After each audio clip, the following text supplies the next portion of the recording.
Good morning बच्चों। आज हम हिंदी में पढ़ेंगे अपने आप भाग 3 मीठे बोल। बच्चों ये कविता है जिसमें कि आपको मीठे बोल के बारे में बताया गया है। और इससे पहले बच्चों आपको जो पाठ पढ़ाया गया था वो था पाठ 16 घुमक्कड़ तारा, है ना। उसमें आपको एक कछुए की कहानी थी और उसमें आपने देखा कि वो जो कछुआ है वो तालाब से निकल कर जब समुद्र में जाता है तो वहाँ की अनोखी दुनिया देख करके वो बड़ा ही चकित होता है और वहाँ पर वो क्या करता है, बहुत खुश हो जाता है और वहीं पर वो रहने लगता है। और बच्चों अब आज हम पढ़ेंगे अपने आप भाग 3 मीठे बोल। ठीक है, ये कविता बच्चों मैं पढ़ रही हूँ और इसको आपको अपनी कॉपी में पूरा लिखना है। मीठा होता खस्ता खाजा, मीठा होता हलवा ताज़ा। मीठा होता खस्ता खाजा, मीठा होता हलवा ताज़ा। मीठे होते गट्टे गोल, सबसे मीठे मीठे बोल। अब बच्चों यहाँ पर देखो, आपको खस्ता खाजा के बारे में बताया है, हलवा के बारे में बताया। क्या है ये सब? गट्टे, ये सब क्या है? मीठे होते हैं, है ना। मीठा होता हलवा ताज़ा, ठीक है। मीठा होता खस्ता खाजा और साथ ही मीठे होते गट्टे गोल। मतलब जो जो चीज़ें मीठी होती हैं उनके बारे में आपको इस कविता में बताया गया है, ठीक है। पर सबसे आखिरी लाइन में क्या लिखा हुआ है? सबसे मीठे मीठे बोल। मीठे होते आम निराले, मीठे होते जामुन काले। मीठे होते गन्ने गोल, सबसे मीठे मीठे बोल। अब बच्चों यहाँ पर इस वाले में क्या है? मीठे होते आम निराले। आम जो होते हैं वो कैसे होते हैं? मीठे होते हैं, है ना। और मीठे आम अच्छे लगते हैं। मीठे होते जामुन काले, जो काले रंग के जामुन होते हैं वो क्या होते हैं? मीठे होते हैं। मीठे होते गन्ने गोल, जो गन्ना होता है बच्चों वो भी कैसा होता है? मीठा होता है। सबसे मीठे मीठे बोल। यहाँ पर भी क्या बताया कि आम निराले वो भी मीठे होते हैं, जामुन काले भी जो होते हैं वो मीठे होते हैं, गन्ने गुल वो भी मीठे होते हैं, पर फिर भी सबसे मीठे क्या हैं? मीठे बोल। मीठा होता दाग छुआरा, मीठा होता शक्कर पारा। मीठा होता रस का घोल, सबसे मीठे मीठे बोल। दाग छुहारा जो है वो भी मीठा होता है, शक्कर पारा भी मीठा होता है और जो रस होता है उसका स्वाद भी कैसा होता है? मीठा होता है। लेकिन फिर भी सबसे मीठे क्या है? मीठे बोल। मीठी होती पुआ सुहारी, मीठी होती कुल्फी न्यारी। मीठे रसगुल्ले अनमोल, सबसे मीठे मीठे बोल। ठीक है, जो पुआ सुहारी होती है बच्चों, है ना, आपने खाए होंगे पुए, तो वो भी कैसे होते हैं? मीठे होते हैं। कुल्फ़ी न्यारी, कुल्फ़ी तो सभी लोग जानते हो, है ना, और कुल्फ़ी सभी पसंद भी करते हैं, तो वो भी कैसी होती है बच्चों? मीठी ही होती है। और रसगुल्ले अनमोल, मीठे रसगुल्ले अनमोल, रसगुल्ले भी मीठे होते हैं। लेकिन उस सबसे मीठा क्या है? मीठे बोल। बच्चों इस कविता को सोहन लाल द्विवेदी जी ने लिखा है ना। और इस कविता में बच्चों जो मीठे बोल हैं उसके बारे में बताया गया है कि जितने भी ये सब खाने पीने की वस्तुएं हैं, खाने पीने की चीज़ें हैं, सब मीठी होती हैं, लेकिन उन सब में जो सबसे मीठे होते हैं वो क्या है? सब मीठे बोल, है ना। तो इसमें आपको बताया गया है कि जो मीठे बोल हैं उसका क्या महत्व होता है। बच्चों जो मीठे बोल हैं वो क्या करना है? हमको उन्हीं शब्दों का इस्तेमाल करना है जो कि दूसरों को क्या करें? अच्छे लगें, जो कि सुनने में अच्छे लगें। हमें ऐसे शब्दों को नहीं बोलना है कि जिससे कि सामने वालों को क्या हो? दुख हो। तो हमेशा हमें मीठे बोल बोलने चाहिए। ठीक है, एक बार फिर से बच्चों मैं इस कविता को आपको पढ़ रही हूँ, ध्यान से सुनिए और साथ ही इस कविता की आपको क्या करना है, कॉपी में लिखना ही है और साथ में इस कविता को आपको याद भी करना है।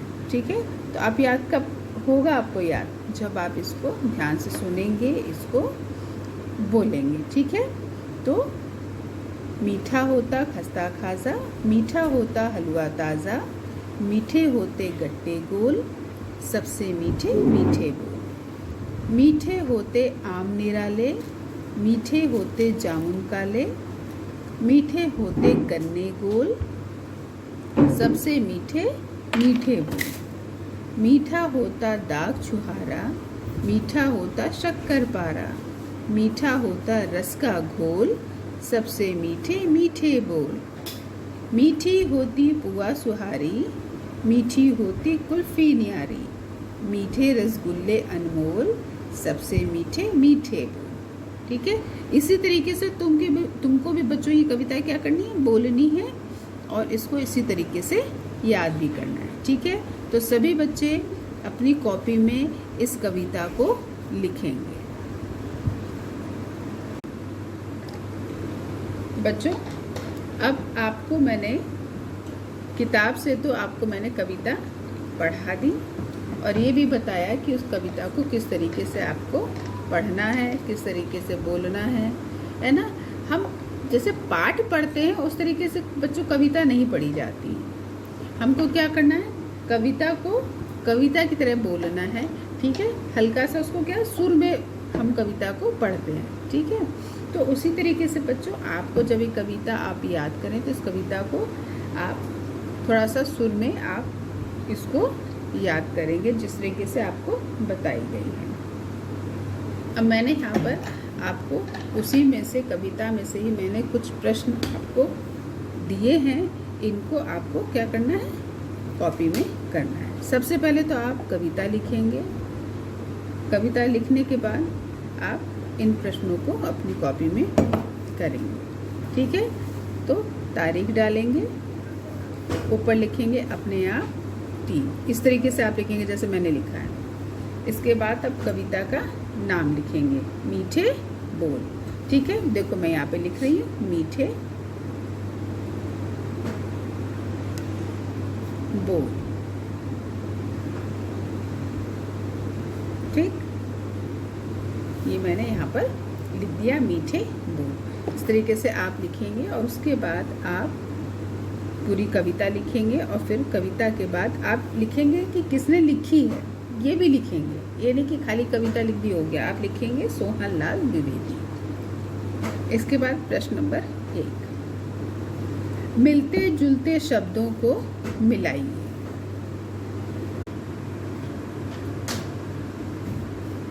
बच्चों यहाँ पर ये कुछ शब्द मैंने लिखे हैं, खाजा, गोल, निराले, छुहारा, सुहारी। ठीक इसी तरीके की ध्वनि वाले कुछ शब्द इधर भी लिखे हैं। जिस तरह की ध्वनि हमको इन शब्दों को बोलने में हमारे मुंह से निकल रही है, जैसे खाजा, ठीक है, तो इसी तरह की ध्वनि वाला यहाँ पर भी कोई एक शब्द लिखा हुआ है। ठीक है, तो हमको उसी से इसको मिलाना है। ठीक, तो यहाँ पर पहला शब्द है बच्चों खाजा। ठीक है, अब यहाँ से जैसे ये इसी तरह का एक शब्द यहाँ से हमको ढूंढना है, पारा, न्यारी, ताजा, बोल, काले। तो कैसा है, कौन कौन सा शब्द मिलेगा, खाजा, ताजा। ठीक है, तो इसको हम बच्चों मिला देंगे। ठीक,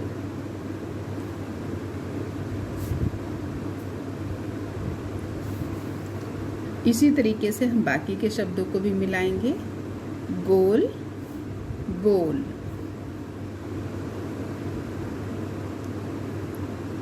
निराले, काले,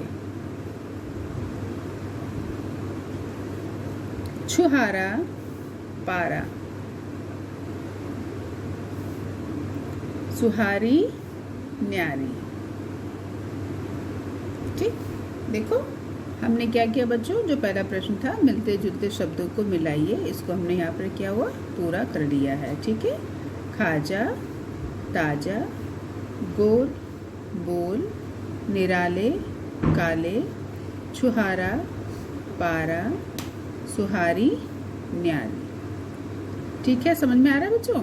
तो मिलते जुलते शब्दों का मतलब होता है कि जो शब्द हैं वो बोलते समय एक जैसी ध्वनि निकलनी चाहिए। ठीक है, चाहते तो और भी बना सकते हैं, लेकिन ये हमने जैसे खाजा, ताजा, बाजा, राजा, ये सब एक जैसी ध्वनि के शब्द हैं।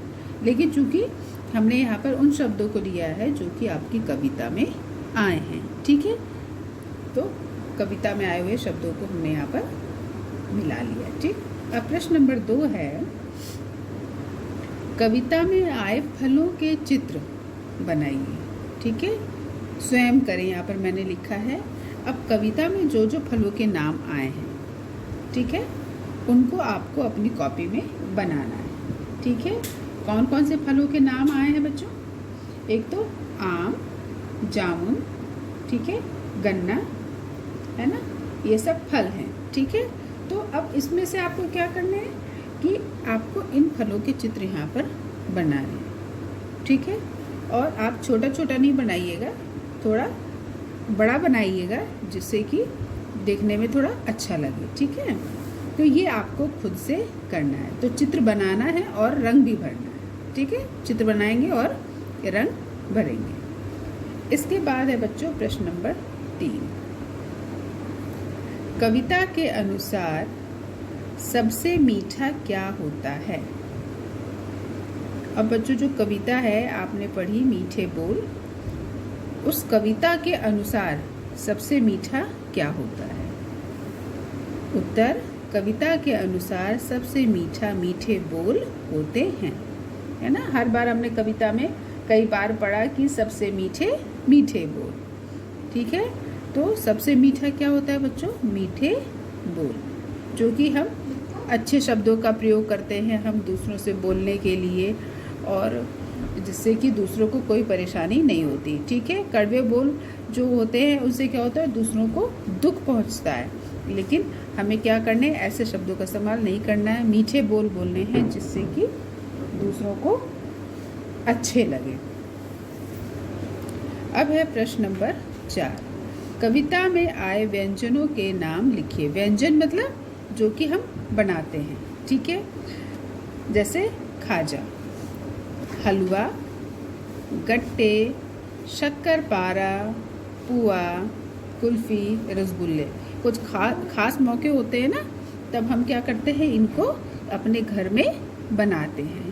तो इन व्यंजनों के हमको नाम लिखने थे। ठीक है, तो ये इन व्यंजनों के नाम बच्चों मैंने यहाँ पर देखो लिखे हैं। कौन कौन से व्यंजन हैं? खाजा, हलवा, गट्टे, शक्करपारा, पुआ, कुल्फ़ी, रसगुल्ले। बच्चों इस काम को आपको अपनी कॉपी में करना है। प्रश्न 4 हैं, पहला, दूसरा, तीसरा और चौथा। इसको आप अपनी कॉपी में करेंगे, लेकिन सबसे पहले क्या करेंगे, आप अपनी कविता को अपनी कॉपी में लिखेंगे। इस काम को करो, करने के बाद बच्चों दिखाओ।